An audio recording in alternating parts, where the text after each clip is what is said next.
Are you finding everybody? Make sure you don't miss anybody who wants to help. Then come up and join me up here, because I have a special story just for you guys this morning.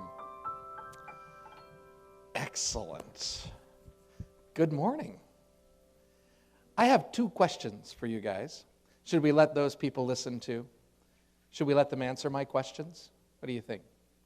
Okay, so you guys can answer my questions as well. Do any of you like to go camping? Raise your hand. Anybody out there likes to go camping? Excellent. Now, second question. How many of you like horses? Yeah? How many of you have ever gone camping? Third question. This is a bonus question now. How many of you have gone camping with horses? Anybody? Oh, some of you. A little bit? Yeah? That was something that my family loved to do. In fact, my dad would take all kinds of people, and we'd go up in the mountains for a week or 2 weeks and sometimes 3 weeks during the summer, and we'd take them way back into the back of the mountains where there's no electricity, there were no toilets, and there was none of that stuff. And we had a whole week where we'd just hang out with the horses, and we'd ride, and we'd enjoy it.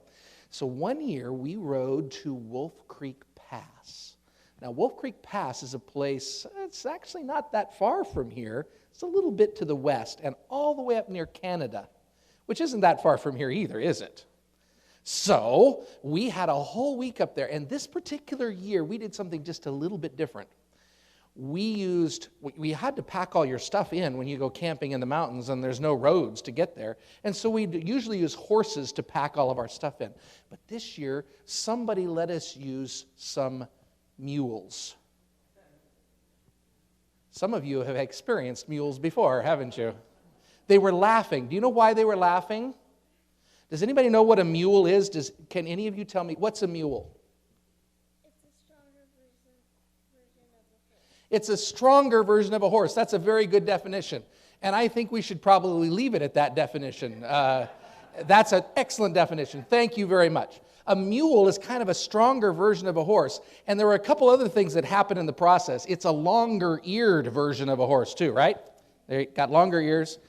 And the other thing that seems to have happened, not quite sure how this all took place, there's a whole phrase that we use sometimes. Has anybody called you stubborn as a... Oh, see, somebody called somebody out there that. Or else they called that somebody else that. Stubborn as a mule. For some reason, when mules came together, they also got a really, really stubborn attitude. They're stronger, and they're longer-eared, and they're more stubborn. And we had 6 mules that we were packing that time. And so we had a great week, and we were getting to the end of the week. In fact, it was Saturday night. And we had turned all the horses and the mules out to eat in the meadow because we didn't pack hay for them. They got to eat the grass. And when we went to catch all of the horses and the mules, tie them back up and make sure they were going to be safe for the night, there were 2 mules that said, I presume, in their mule language, we're not done yet. And we do not wish to be caught. We got the other 4 mules, they're buddies, but we didn't catch them. And we tried and we tried and we tried, and they were just being stubborn. No, we aren't going to do it. And so my father, who was in charge, said, you know what, let's just leave them and they won't go anywhere because their friends are all tied up. I wasn't quite so sure.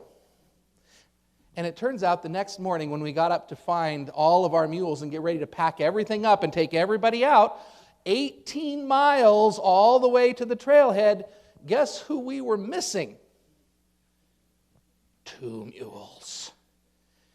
They were nowhere to be found. And see, I had wondered if maybe they were going to take off.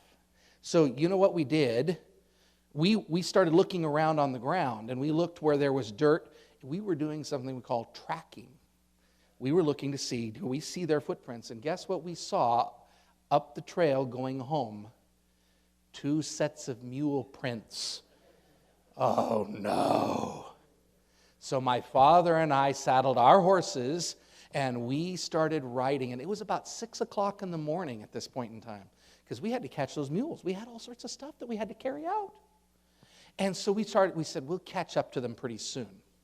And we rode, and we rode, and we rode, and we rode, and we rode, and we rode. And then we rode some more. And we rode, I think we rode 12 miles before we were riding along, and we were keeping our eyes on the trail to see if the muley footprints were still ahead of us. Sure enough, every so often we'd see them.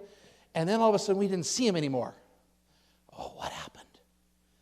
Where did our mules go? Because all this time they'd been walking out on the trail, going all the way back to the trailhead where all the trailers were. And then I couldn't see their footprints. And we stopped and we started to look around and we listened. And you know what? We heard off in the trees, off the trail, a little sound, some twigs snapping. And we looked and we peered.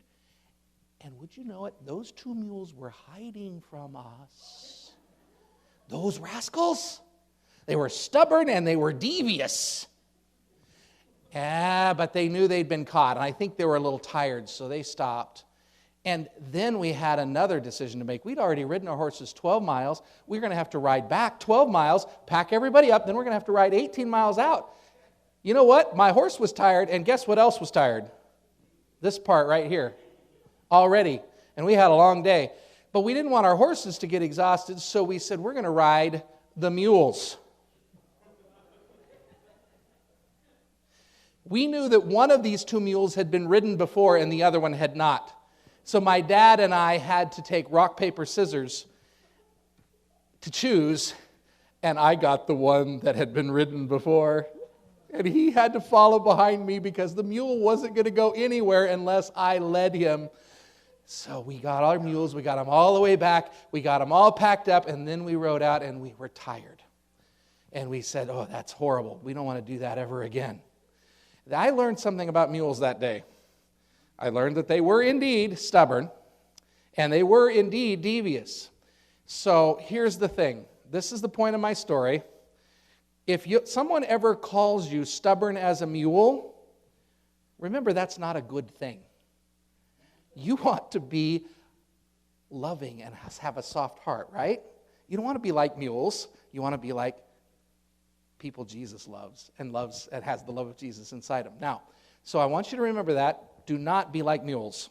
That's the moral of the story. The second point of the story is that if you listen closely in the sermon in just a little bit, I'm going to tell you something else that I used to do while we rode in the mountains, and it helps you understand what we think about sometimes when we're thinking about Jesus getting ready for Jesus to come back. So, what's the first point? Don't be like a mule. Second point, listen to the story in the sermon. Thank you for listening to my story. Have a wonderful Sabbath.